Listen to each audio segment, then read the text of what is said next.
do you think it's more correct to say that pandemics may increase with climate change or will increase with climate change? I feel comfortable saying will increase with climate change. Hello, I'm Mari Jackson, connecting with you from my bedroom because of coronavirus. This is actually not a desk, it's a $20 dresser from IKEA. I live in Los Angeles, where myself and other Angelinos are currently sheltering in place and are working on our screenplays at home rather than in cafes.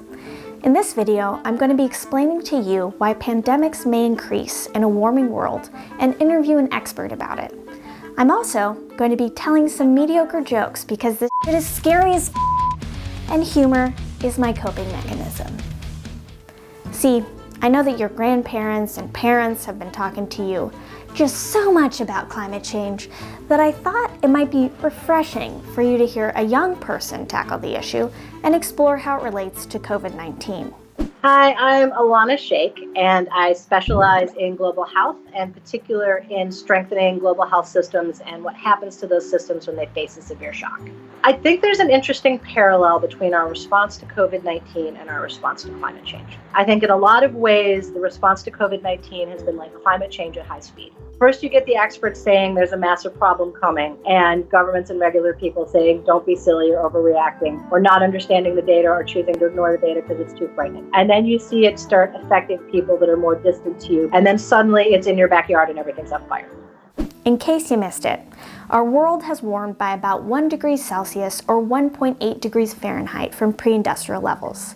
Since the Industrial Revolution, we've been burning unprecedented amounts of fossil fuels that release greenhouse gases like CO2 into our atmosphere and trap heat from the sun, causing our average global temperature to rise. So basically, it's like we live in a house where none of the windows open and we don't have AC, and we decided it was a good idea to feed everyone beans and burn all our furniture. Now, a 1 degree difference doesn't seem like a lot, but even half a degree of warming can mean more deadly heat waves, increased water scarcity, entire island nations disappearing, more climate refugees trying to find homes, more floods, droughts, fires, hurricanes, and diseases. But it's fine, right? Let's just watch Love is Blind on Netflix. Okay, so let's get into the reasons why pandemics may increase in a warming world. There may be an increase in epidemics when there is a loss of natural habitat due to climate change, which could cause humans and animals to compete in closer proximity for resources, potentially spreading disease. This does sound like a bummer. However, I would love to watch Gwyneth Paltrow wrestle a green juice from the jaws of a mountain lion, but that's an unlikely outcome of climate change, unfortunately. So one of the big challenges around climate change and infectious disease, and zoonotic diseases in particular, is that extreme weather events and other kinds of climate alterations also change animals' lives and animals' habits. On the one hand, we have people forcing themselves into animal territory that they've never been in before, and on the other hand, you see animals being disrupted by a confusing, incomprehensible climate that start blundering back into human environments that they were previously avoiding. And those kinds of contacts between animals and humans are what bring us zoonotic diseases and what could well be part of our next pandemic. In the 2014 Ebola epidemic, climate change contributed to the destruction of natural habitats for animals like bats in West Africa, forcing the bats into closer proximity to humans. Some hypothesize that this is how the Ebola outbreak began in Guinea. Part of the body's immune response is our ability to kill off pathogens, like bacteria and viruses that cause disease, by becoming feverish and creating an environment that is inhospitable for pathogens to survive, or that will make you want to take off all your clothes, as Nelly would say. However, as the planet warms, pathogens evolve to become more resistant to high temperatures. For example, on a very hot summer day, many bacteria might die, but those that do survive are the stronger and more adaptable bacteria and go on to reproduce and pass on their heat-resistant genetics. Theoretically, one day, as external temperatures continue to rise, our body's ability to kill off bacteria with the natural heat of a fever will become less effective. just like our ability to resist recreating embarrassing TikTok dances has. Oftentimes, disease is carried by animals before it spreads to humans. However, animals can have differing body temperatures at which they can sustain or fight off pathogens, which are not always equal to ours. For example, it is believed that COVID-19 may have spread to humans from bats. Bats run a lot hotter than humans. Their body temperature is commonly as hot as 105 degrees Fahrenheit, so they can carry pathogens that don't hurt them, but that can be hugely detrimental to humans. Theoretically, as the planet warms, bats and Joe Exotic will still be protected by their high body temperatures, but we will be far more vulnerable. Just kidding about Joe Exotic, but I don't know about Carol Baskin. As the world warms, we could see the spread of tropical diseases like yellow and dengue fever in places that they haven't historically been, like in North America.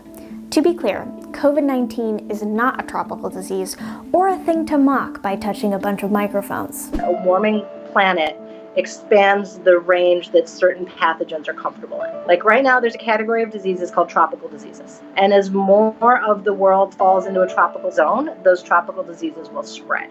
Like there are places in the world right now that you don't get malaria, and we'll start seeing malaria there. According to Maria Diegograndi at the Yale School of Public Health, global warming caused by humans is likely to increase infection rates of mosquito-borne diseases like malaria, dengue fever, and West Nile virus.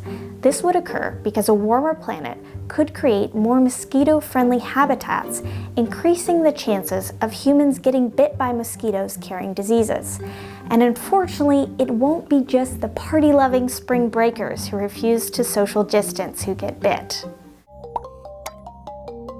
Global drought could also lead to massive loss of homes, forced migration into urban areas, and increased vulnerability to sickness due to overcrowding and lack of resources. In Syria, a drought from 2006 to 2010 killed off 80% of the country's livestock, forcing over 1.5 million Syrians into already crowded urban centers, and further stressing the resources of a nation on the verge of social uprising, war, and a humanitarian crisis. I believe the way we treat climate refugees is going to lead to disease outbreaks. Because when people start moving around and then instead of putting them in decent conditions, we pack them into things like refugee camps with limited access to water and limited access to decent toilet facilities, you're going to get disease outbreaks and those are going to spread. Another fun thing for us to worry about is the Arctic permafrost melting at increasing rates due to our Earth getting hotter, which may unleash ancient viruses and bacteria that haven't been seen in centuries, like the Dougie. I miss that dance. Frozen permafrost is the perfect environment for microbes, bacteria, and viruses to remain alive for thousands of years, maybe even up to 1 million years, because it is cold, dark, and lacks oxygen, like all the comment sections on YouTube. Some viruses that may emerge could even predate human life and be viral diseases experienced by now extinct species like Neanderthals. But your friend whose DNA test came back with 1% Neanderthal will be fine. Or they won't, I don't know. In 2005, NASA scientists were able to revive bacteria that had been frozen in an Alaskan pond for 32,000 years. The microbes they released had been frozen since woolly mammoths were alive, and once thawed from the ice, the microbes began just swimming around, seemingly unaffected. The same scientists tried to revive vine, but were unsuccessful. Wow, what a bevy of exciting new ways for the human species to perish that we have to look forward to. Unfortunately, the climate crisis isn't a far-off reality like One Direction getting back together, but something that we're already experiencing and will sadly continue to experience in our lifetimes, like forgetting to cancel a free trial of something when you only really wanted to watch that one show. In case this video really stressed you out, I'm sorry, but there are things you can do. Without a doubt, governments and corporations should be the ones that are doing the big moves to address the climate crisis, but individuals can act too. This crisis is so big and crazy, like all the drama in Joe Exotic's life, that we need everyone doing everything they can on every level, big and small. I literally can't stop talking about Joe Exotic, I'm sorry. During this time at home, when a lot of us are online shopping, a small thing you can do right away is to consider consolidating your orders together. Instead of ordering rolls of toilet paper separately, order them together and opt for slower shipping times to help cut down on emissions. I mean, maybe you really need a vagina candle in 2 days. Who am I to tell you don't? But think about it. And you know, next time you're on the toilet, look and see if your favorite brand has a sustainability plan. And if it's a BS greenwashing one, consider supporting a sustainable brand instead. Yes, there's more you can do, but I'm pleading with you to start somewhere, anywhere, to help save this blue marble we call home. Well, the Earth will be fine actually, it's us who won't be.